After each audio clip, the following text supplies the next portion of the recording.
Last night, Derek had been out with some friends.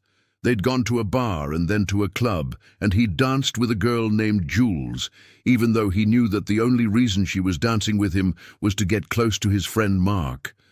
Mark, who had a thing for redheads, hadn't noticed her, so Derek, being a good friend, had taken one for the team and asked her to dance. And Jules had been all over him, which had made him feel pretty good about himself until he'd caught his own eye in the mirrored wall and seen the look on his own face. He'd looked like an idiot. He felt like an idiot. And when Jules had leaned in to try to kiss him at the end of the song, he'd recoiled so violently that she'd actually hit her head on the wall and started crying. And then he'd run off to the bathroom to stare at his own face in the mirror, trying to figure out what had gotten into him. When he came out of the bathroom, his friends were gone. His phone was dead. He couldn't call any of them. So he'd hailed a cab and gone straight home. Now, as he walked into his apartment, he saw a smiling face in the mirror. He stopped. He blinked. The face in the mirror blinked back. He waved at it. It didn't wave back. It just stared.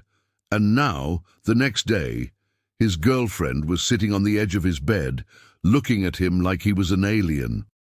"You were weird last night," she said. "What?" "You were cold. You were silent. You weren't you last night." I was just tired," he lied. She got up and walked over to the window. She didn't look at him. "You didn't answer my calls last night," she said. "You didn't answer any of my calls." "My phone was dead," he said. She turned around. "You didn't come home last night." It wasn't a question. "I did. I was just in the other room when you called." She took a step towards him, and he took a step back. "Why didn't you tell me you were here? Why didn't you come into bed?" I don't know," he stammered. "You know, I thought we had something special," she said quietly. "We do. We have something special," he insisted. But there was no special between them anymore. There was just distance, and the worst part was he knew that this distance had been growing between them for a long time. Ever since, he supposed, he'd met Mark. Mark, who was his best man at his wedding. Mark, who was the best man at his wedding. Mark, who he'd known since college. Mark, who knew everything about him. Mark, who also liked to remind him every once in a while that he was married. "Don't look at me like that, Derek. You're the married one. You should be the one reminding me." He remembered the first time he'd caught Mark looking at a guy at the club. It must have been 3 years ago or so.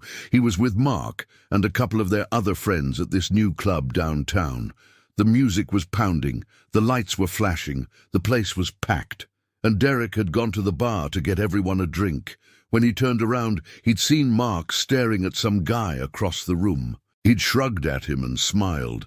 Derek had smiled back and then looked away, but then Mark had nudged him. "Who do you think he is?" he'd whispered, nodding towards the guy.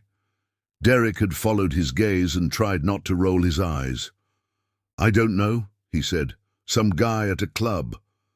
Mark had laughed, and then he'd clapped him on the shoulder. "Good eye, mate. Good eye." At first, Derek had been confused, but then he'd realized what Mark was doing and he'd joined in.